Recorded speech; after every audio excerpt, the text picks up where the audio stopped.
Good morning students. BEd second year के guidance and counselling subject के अंतर्गत निर्देशन और परामर्श विषय के अंतर्गत हम लोगों ने इससे पहले जो था अब तक हम लोगों ने निर्देशनकर्ता के उत्तरदायित्वों तक हम अध्ययन कर चुके थे कि निर्देशनकर्ता के क्या क्या उत्तरदायित्व होते हैं, क्योंकि इसे भी समझना बहुत जरूरी था। क्योंकि एक निर्देशक के उत्तरदायित्व अगर हमें पता नहीं है, क्योंकि वर्तमान समय में जो स्थिति है उसमें निर्देशन का जो कार्य है या गाइडेंस की जो पोजीशन या हम कहें कि इसकी इम्पोर्टेंस है वो दिन प्रतिदिन बढ़ती जा रही है। अब ऐसे में जितना भी रिस्पॉन्सिबिलिटी आती है वो एक टीचर के ऊपर ही आ जाती है कि निर्देशन का काम जो है या गाइडेंस की जो प्रक्रिया है, गाइडेंस का काम जो है वो एक टीचर को ही करना पड़ता है। क्योंकि एक टीचर जो कि एक तरह से कहा जाए कि घर के बाद में बच्चे का संरक्षक, अभिभावक जो भी समझा जाए वो टीचर को ही समझा जा सकता है, क्योंकि घर के बाद सबसे अधिक समय बच्चा विद्यालय में और अध्यापक के पास ही व्यतीत करता है। तो ऐसे में उसकी रिस्पॉन्सिबिलिटी बहुत ज्यादा बढ़ जाती है। अब जब हमने रिस्पॉन्सिबिलिटी को देखा है तो अब शिक्षक की भूमिका, एक निर्देशनकर्ता के रूप में शिक्षक की भूमिका क्या हो सकती है, अब हम इसके बारे में अध्ययन करेंगे। तो शिक्षक की भूमिका को हमें समझना होगा।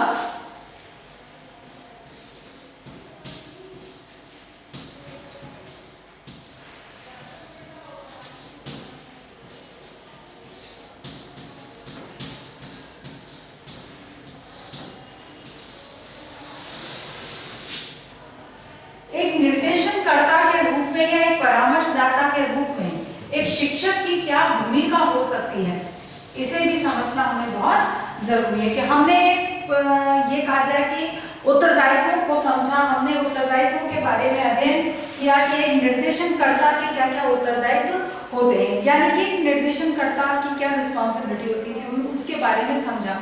अब निर्देशनकर्ता चूंकि विद्यालय में है, विद्यालय में कौन है? शिक्षक है। तो शिक्षक को ही एक निर्देशनकर्ता यानी कि एक काउंसलर का पार्ट प्ले करना होता है। तो फिर इसमें अब ये समझने की बात आ जाती है कि उसका काम क्या है, वो किस तरह से उसे निर्देशन करना होता है, या क्या क्या काम उसने किस किस तरह की भूमिका उसे उसको रोल प्ले करना पड़ता है। तो सबसे पहली चीज जो हम इसके अंतर्गत देखेंगे वो हमारी आ जाती है छात्रों के विकास में सहायता।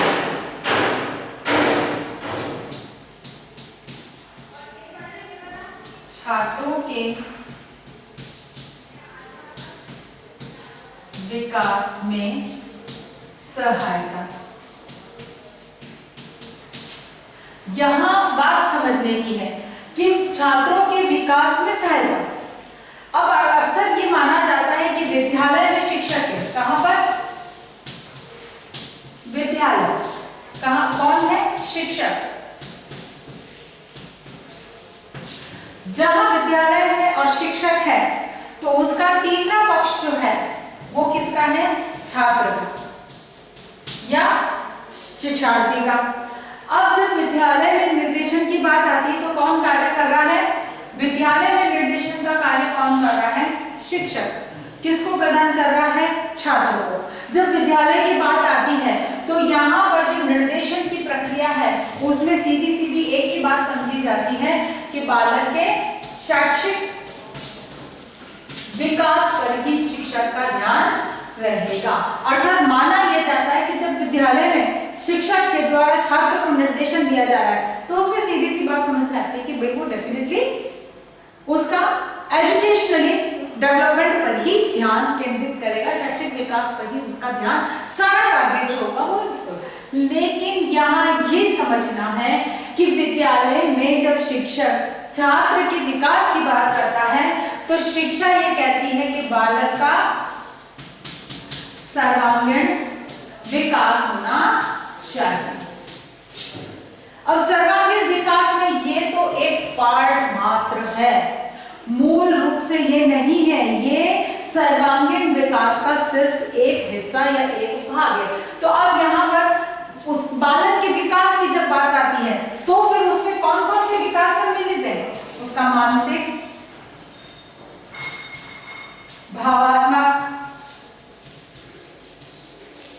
शारीरिक, मानसिक, भावात्मक, शारीरिक, नैतिक, सामाजिक, आर्थिक,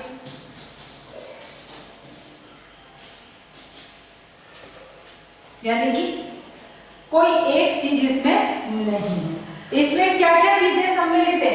बालक के मानसिक विकास भी करता है, यानी कि मानसिक विकास में सहयोग प्रदान करता है, उसके भावात्मक विकास में सहयोग करता है, क्योंकि भावात्मक और संवेगात्मक स्थिरता का होना बहुत अनिवार्य है। तो इसके लिए भी बालक उचित प्रशिक्षण प्राप्त होना चाहिए। ये कार्य भी किसका करने का उत्तरदायित्व हो जाता है? शिक्षक का।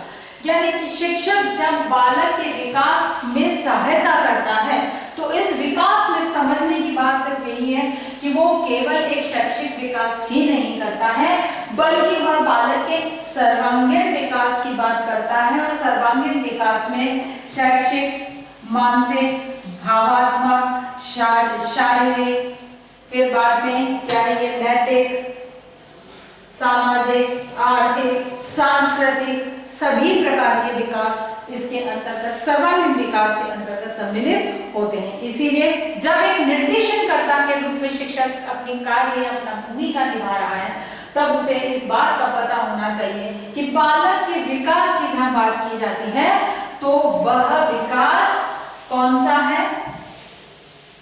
बालक का सर्वांगीण विकास होना चाहिए। उसके लिए शैक्षिक, सामाजिक, आर्थिक, सांस्कृतिक, भावात्मक, शारीरिक, संवेगात्मक सभी प्रकार के विकास सम्मिलित होते हैं, जिसके लिए बालक को उचित प्रशिक्षण प्रदान किया जाता है। अगला जो उसकी भूमिका निभाता है शिक्षक की अगली बात जो ध्यान देता है वह बालक की कमजोरियों व स्तरानुकूल निर्देशन।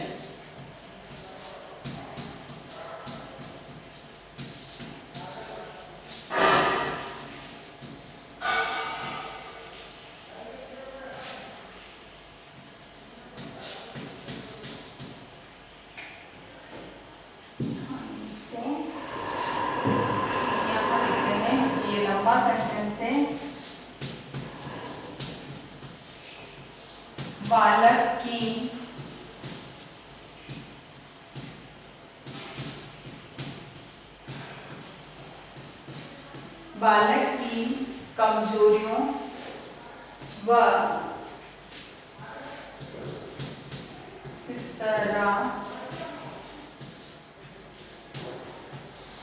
स्तरानुकूल निर्देशन।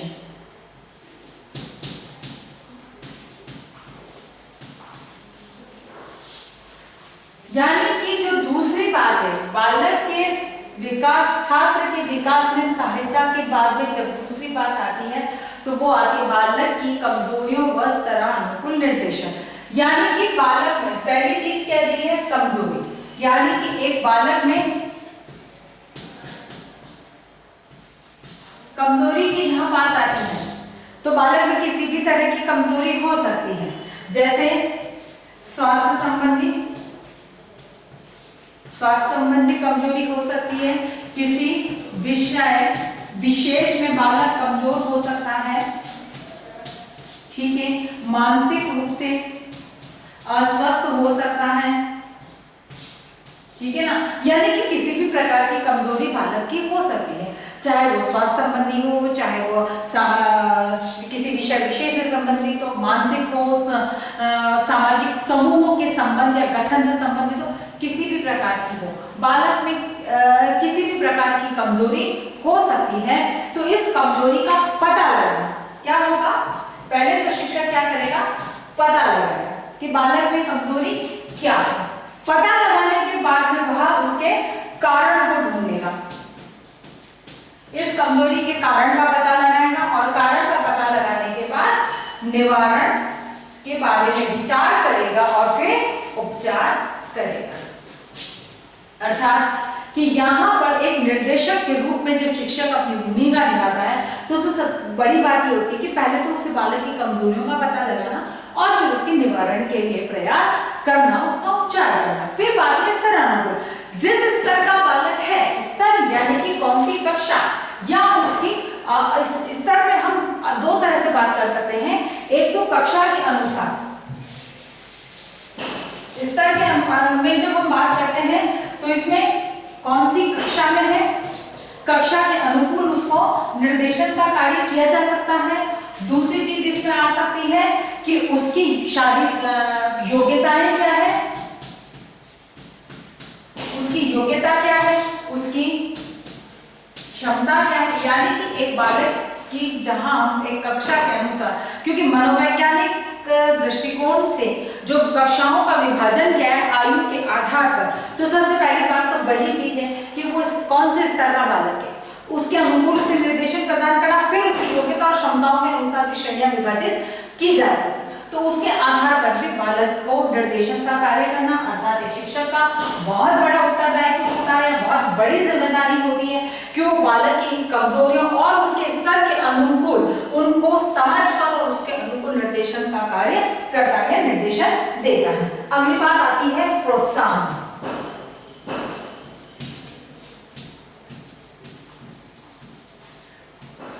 प्रोत्साहन की भी बहुत बड़ी बात आती है यहाँ पर कि बालक को मोटिवेशन किस तरह से में दिया जाना चाहिए, क्योंकि किसी भी बच्चे भी क्या कहोगे, आप किसी भी व्यक्ति से कहिए, उसके किसी भी कार्य को एक गुणात्मक परिणाम प्राप्त करना चाहते हैं किसी भी व्यक्ति के किसी भी कार्य में, तो ये मानकर चलिए कि उनको मोटिवेशन की जरूरत होती है। आप घर में ही देखिए, आप बड़ी मेहनत से बड़ी लगन से बहुत अच्छे सा खाना बनाते हो, बहुत अच्छी डिश बनाते हो और आपकी कोई तारीफ नहीं करता है, उस डिश की कोई तारीफ नहीं करता, तो एक बार मन मायूस हो जाता है कि यार पता नहीं अच्छी बनी है या नहीं, किसी ने एक भी बार अच्छा बनाया ऐसा भी नहीं बोला।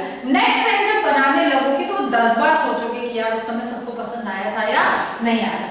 यही चीज यानी कि अगर उस समय आपकी तारीफ कर दिया तो दोबारा आप उतने ही उत्साह से उस डिश को या उस कार्य को पुनः करेंगे। तो कहने का मतलब मोटिवेशन, प्रोत्साहन का होना बहुत जरूरी। अब बालक को किस तरह से प्रोत्साहित किया जाए, किसी भी बात को करने के लिए, किसी काम को करने के लिए किस तरह से उसको मोटिवेट किया जाए, तो एक शिक्षक निर्देशक के रूप में किसी भी कार्य की सफलता या परिणामों की गुणात्मकता को बढ़ाने के लिए आवश्यक होता है कि बच्चे को समय समय पर प्रोत्साहन प्रदान किया जाए। तो किस तरह से सेल्फ मोटिवेट कैसे होगा, स्वयं को खुद को भी बालक कैसे प्रोत्साहित करेगा, तो इन चीजों को भी ध्यान में रखा जाता है और उसके आधार पर एक शिक्षक या निर्देशन करना अपनी या एक काउंसलर जो एक गाइडेंस देने वाला बंदा है व्यक्ति है, वो इस बात को ध्यान में रखता है कि बालक को किसी भी तरह से प्रोत्साहित किया जाए। दूसरा है सही दिशा दिखाना।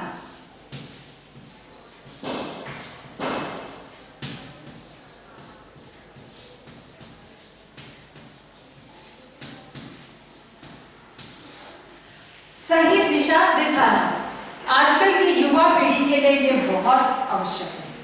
कब किस तरह से वो लोग भटक जाए हमें पता नहीं चलता है। बालक को अपने उत्साह से किसी कार्य को करने का प्रयास कर रहा है। अब जैसे इस समय हम कह रहे हैं कि ऑनलाइन टीचिंग चल रही है, ऑनलाइन टीचिंग में निश्चित है कि एक मोटिवेशन बच्चों के लिए बहुत जरूरी है, बच्चों को अपने साथ लगाए रखने के लिए बहुत जरूरी है, क्योंकि क्लास में तो हर पर्टिकुलर बच्चे के ऊपर टीचर का ध्यान रहता है। और यदि अब ऑनलाइन टीचिंग में कौन बच्चा सामने है कौन बच्चा नहीं है, टीचर हर एक पर ध्यान नहीं रख सकते, क्योंकि आपका कई कैमरा आपको म्यूट करना होता है, हाइड करना होता है, आपको अपना वीडियो नहीं दिखाना होता है, आपके माइक आपका ऑफ होता है। तो ऐसी स्थिति में एक टीचर को कैसे पता चलेगा कि कौन बच्चा एक्टिव है कौन नहीं है, कोई मुझे सुन रहा है या मुझे नहीं सुन रहा। ऐसे में बच्चों को क्रिएटिव रखने के लिए आपने कोई ऑनलाइन वर्क दिया कि भाई इस प्रोजेक्ट को आपको करना है। अब प्रोजेक्ट को करने के लिए उसने इंटरनेट को यूज किया, तो अब यहाँ पर बात आती है सही दिशा दिखाना, क्योंकि अब यहाँ पर टीचर को क्या पता कि बच्चा घर पे बैठ के किसी कार्य को कर रहा है, इंटरनेट को यूज कर रहा है। अब इंटरनेट में से कौन सी जानकारी को वो देख रहा है, किस तरह की साइट को देख रहा है और उससे किस प्रकार की वो जानकारी को जुटाने का प्रयास कर रहा है, क्या वो बालक के लिए लाभकारी है हानिकारक है, बालक का विकास के लिए सहायक है या अवरोध उत्पन्न कर सकती है, उसके विकास को बाधित कर सकती है, उसकी सही दिशा को गलत दिशा में परिवर्तित कर सकती है, इसका पता हमें नहीं चलता। तो ऐसे में आप टीचर को उस हिसाब से कार्य करना होता है। तो यही बात यहाँ पर भी आती है कि अगर हम रेगुलर कॉलेज में भी हैं, स्कूल में भी हैं, अब बच्चा सामने है, अगर टीचर को दिख रहा है कि बच्चा किसी गलत ट्रैक पर जा रहा है तो टीचर तत्काल उसे समझाएगा, उसको देखेगा, समझेगा और उसे सही रास्ता दिखाने का प्रयास करेगा। जैसे कि बच्चे को एक बार लगा कि यार चीटिंग करके मैं पास हो जाऊंगा, बहुत अच्छे मार्क्स मेरे आ जाएंगे, तो नेक्स्ट में वो पढ़ने के प्रति उतना ही उदासीन हो जाएगा। और टीचर को जब पता है कि वो पहली बार चीटिंग करके पास हुआ, अच्छे मार्क्स लाए, तो अब वो उसके लिए मोटिवेट करेगा, उसको सही रास्ता दिखाने के लिए कोई ना कोई ऐसा कार्य करेगा कि जिससे बालक शिक्षक की बात को मानते हुए सही दिशा की तरफ चले। इसीलिए निर्देशककर्ता की जो भूमिका है वो बालक को सही रास्ता दिखाने की होती। अगली बात जो आती है सूचनाएं एकत्रित करना।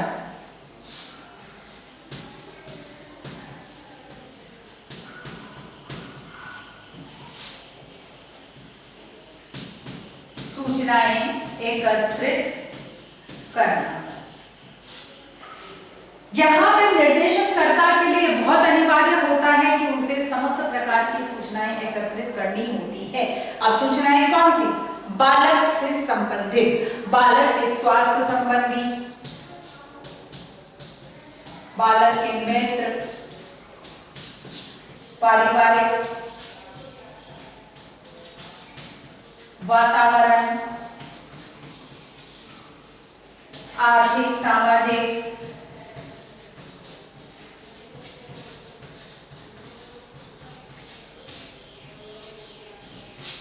मतलब सभी प्रकार, बालक से संबंधित हर प्रकार की सूचना, बालक के स्वास्थ्य संबंधी, उसके मित्रों के, उसके मित्र मंडली, परिवार, समाज, आर्थिक, सामाजिक, शैक्षिक, सभी प्रकार के सभी क्षेत्रों से संबंधित सूचनाओं को एकत्रित करना अनिवार्य होता है। क्योंकि यदि एक शिक्षक चाहता है कि एक बालक को सही दिशा प्रदान की, सही मार्ग दिखाया जाए, उसको सही निर्देशन प्रदान किया जाए, तो उसके समस्त सूचना एक अध्यापक के पास होनी चाहिए। सूचना में दूसरी बात जो आती है, यानी कि ये तो हो गई बालक की व्यक्तिगत सूचना,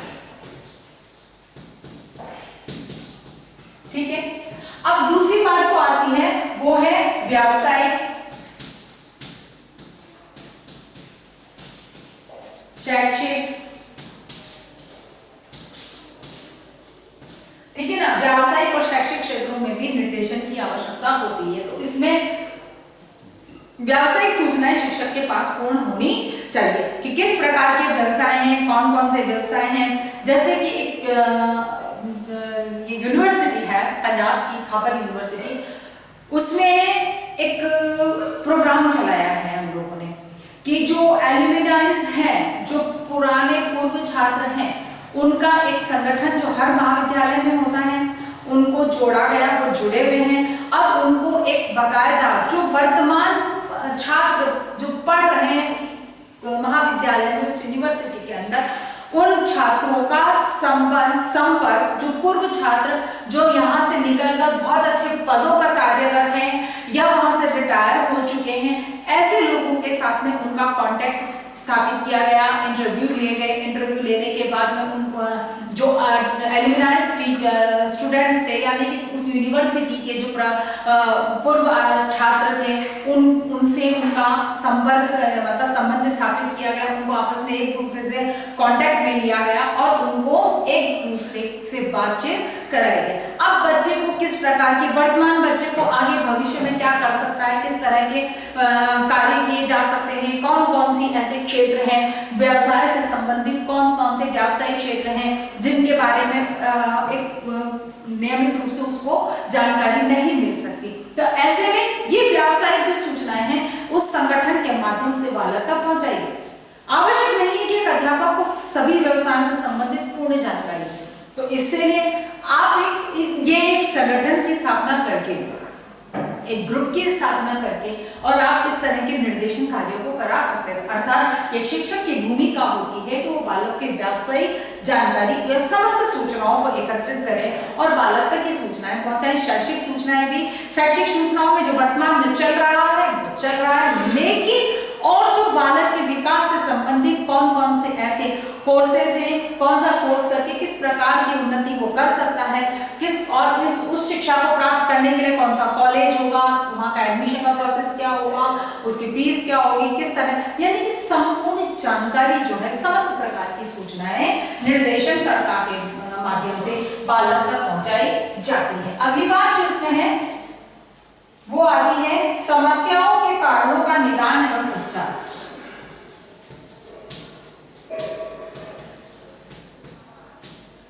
समस्याओं के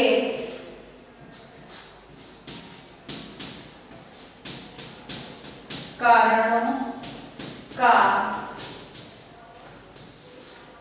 निदान तथा उपचार। समस्याओं के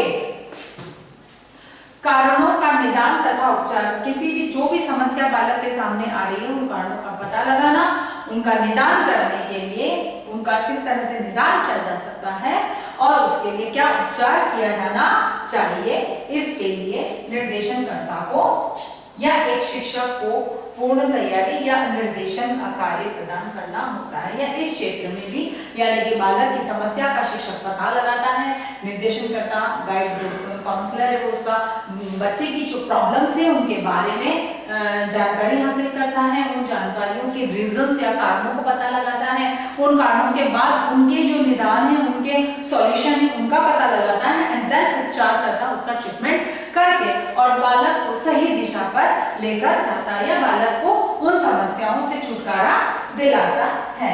नेक्स्ट है व्यक्तिगत मार्गदर्शन।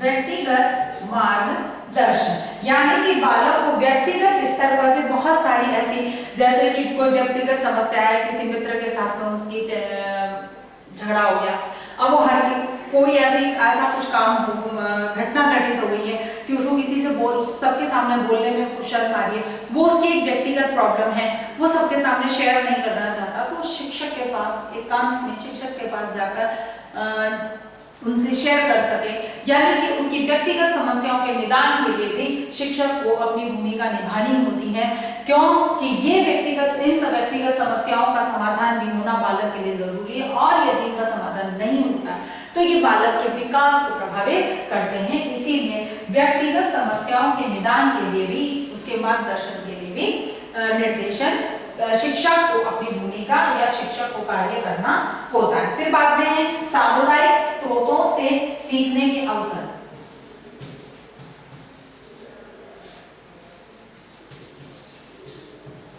सामुदायिक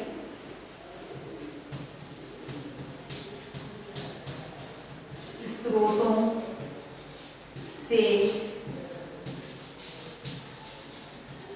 सीखने के, यानी कि सामुदायिक स्रोतों से बालक किस तरह से सीख सकता है, कौन कौन से ऐसे स्रोत हैं जो बालक के सीखने में सहायता प्रदान कर सकते हैं, इन स्रोतों की जानकारी देना और इनका कैसे लाभ उठाया जा सकता है, इसके बारे में बालक को जानकारी प्रदान करना, अर्थात कि बालक को इसके बारे में पता होना या पता लगा सूचना प्रदान करना, यानी कि जो कहना चाहिए कि सामुदायिक सोशल सोर्सेज है वो बालक के विकास में या बालक के डेवलपमेंट में किस तरह से उसका सहयोग कर सकते हैं, ये सोर्सेज कौन से हैं और किस तरह से सहयोग कर सकते हैं, इसके लिए गाइडेंस देने का काम भी शिक्षक का है या शिक्षक इसके लिए बहुत अच्छी तरह से गाइड उसको कर सकता है। उसके बाद आता है कक्षा अध्यापक के रूप में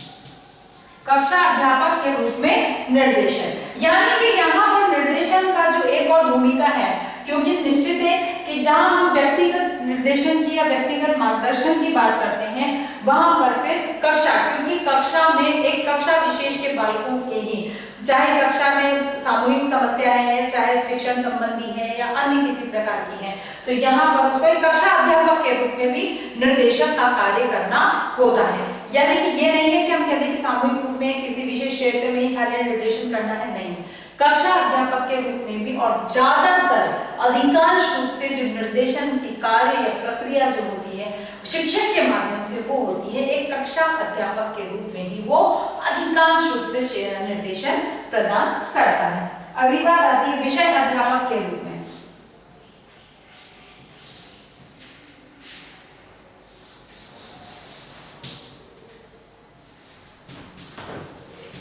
विषय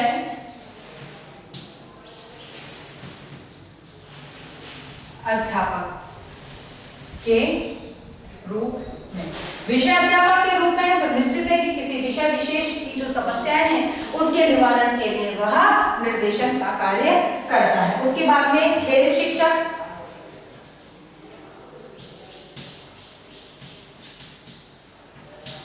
खेल शिक्षक के रूप में भी निर्देशन का कार्य करेगा, क्योंकि जिस क्षेत्र में वो जिस खेल को खेलना चाहता है तो निश्चित है उस खेल को खेलने के लिए उसके नियम, उसके सिद्धांत, उसके तरीकों को सबको जानने के लिए उसे निर्देशक की आवश्यकता होती है, जो एक शिक्षक इसकी भूमिका निभाता। और एक प्रशासक, बहुत सारी ऐसी बातें होती हैं जो एक प्रशासनिक तौर पर बालक के लिए समस्या उत्पन्न करती है या बहुत सारी जानकारियों की उसे आवश्यकता होती है। तो यहाँ पर शिक्षक एक प्रशासक के रूप में भी एक प्रशासक की भूमिका के रूप में अपना शिक्षण निर्देशन की जो भूमिका है या निर्देशन का कार्य है उसे कर सकता है कि कौन सी, जैसे किसी प्रकार की कोई प्रशासनिक समस्या है या कोई फॉर्म का पता लगाना है, फीस के बारे में उसे पता लगाना है या अन्य किसी सरकारी योजना के बारे में पता लगाना है, यानी बहुत सारी ऐसी प्रशासनिक जानकारियां होती हैं जो बालक के लिए आवश्यक होती है। जैसे स्कॉलरशिप है तो उसके बारे में कुछ जानकारियां हैं प्रशासनिक स्तर पर होती, तो ये एक शिक्षक उस कार्य को भी एक मार्गदर्शक के रूप में निर्देशन का कार्य करता है। यानी कि एडमिनिस्ट्रेटिवली जो गाइडेंस की जहाँ जरूरत होती है वहां पर भी टीचर जो है अध्यापक है उसका सहयोग करता है। और लास्ट है अनुशासन।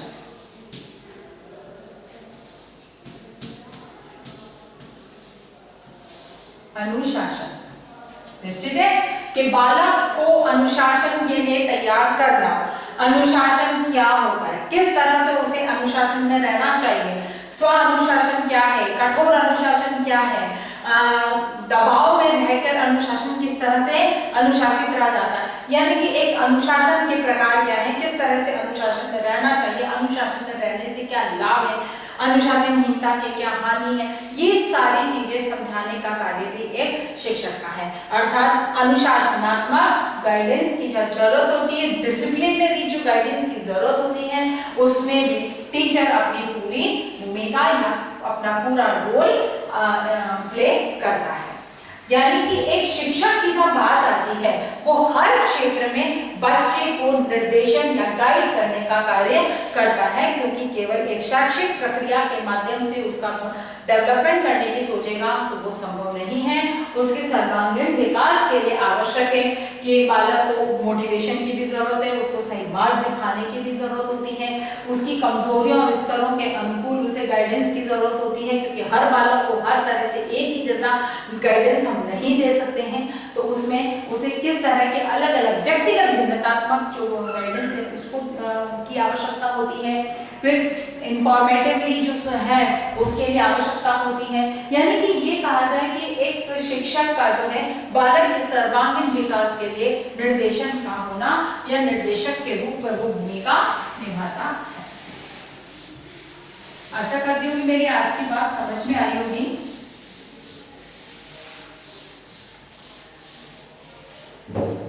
इसी आधार पर आपको आज एक होमवर्क करना है।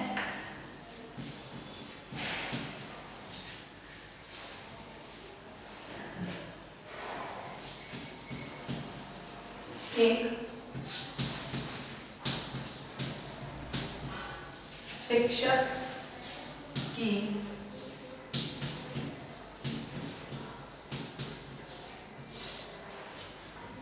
निर्देशक के रूप में क्या भूमिका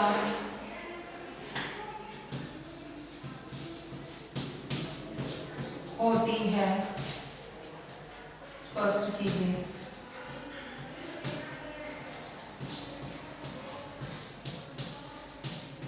ठीक है, एक शिक्षक की निर्देशक के रूप में क्या भूमिका होती है, स्पष्ट कीजिए। आशा करती हूँ मेरी आज की बात समझ में आई होगी। अपनी बात को समाप्त करने से पहले कोविड-19 की इस महामारी के दौर में अपने आप को सुरक्षित रखिए। बहुत अधिक आवश्यकता होने पर ही घर से बाहर निकलिए। घर से बाहर निकलते हैं तो मुंह पर मास्क बांधकर निकलिए, सोशल डिस्टेंसिंग का पालन कीजिए और अपने हाथों को समय समय पर सैनिटाइज करते रहिए। स्वस्थ रहिए, सुरक्षित रहिए।